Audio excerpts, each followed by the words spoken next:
നമ്മുടെ big boss മലയാളത്തിൻ്റെ ഈ സീസണിൽ ഒരു കണ്ടസ്റ്റന് മൈക്ക് ഭയങ്കര അലർജിയാണ്. കാരണം മൈക്ക് ധരിക്കുന്നത് എന്തോ ദേഹത്ത് വല്ല ചൊറിച്ചിലെന്തോ ഉണ്ടാക്കുന്നുണ്ടെന്ന് തോന്നുന്നു. മൈക്ക് ഉപയോഗിക്കാതെയാണ് ഏറ്റവും കൂടുതൽ സമയം അവിടെ ആ കണ്ടസ്റ്റന് ഉണ്ടായിട്ടുള്ളതെന്ന് തോന്നുന്നു. ബിഗ് ബോസ് തന്നെ എത്രയോ തവണ മൈക്ക് ഉപയോഗിക്കാനായിട്ട് അനൗൺസ് ചെയ്യുന്ന ഒരു സ്ഥിതിവിശേഷം ഈ ഒരു 30 ദിവസത്തിനുള്ളിൽ ഉണ്ടായിട്ടുണ്ട്. ഇപ്പോൾ ഇതാ ഒരു പ്രൊമോ വന്നിട്ടുണ്ട്.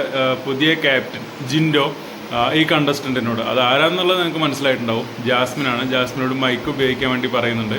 അതിൻ്റെ പേരിൽ അവർ അങ്ങോട്ടും ഇങ്ങോട്ടും വാക്ക് തർക്കത്തിൽ ഏർപ്പെടുന്നുണ്ട്. അവസാനം ഗതികെട്ട് ബിഗ് ബോസിന് തന്നെ പറയേണ്ടി വന്നു മൈക്ക് ഉപയോഗിക്കാനായിട്ട്. എന്തായാലും അതൊരു വലിയ വഴക്കിലേക്ക് വരും ദിവസങ്ങളിലേക്ക് പോകാനുള്ള സാധ്യതയുണ്ട്. കാരണം ജിൻഡോ ക്യാപ്റ്റനാണ്, ക്യാപ്റ്റൻ പറഞ്ഞിട്ട് അനുസരിച്ചില്ല, ക്യാപ്റ്റനോട് തിരിച്ച് അങ്ങോട്ട് പോടാ വാടാ എന്നുള്ള വിളികളൊക്കെ ഉണ്ടായി.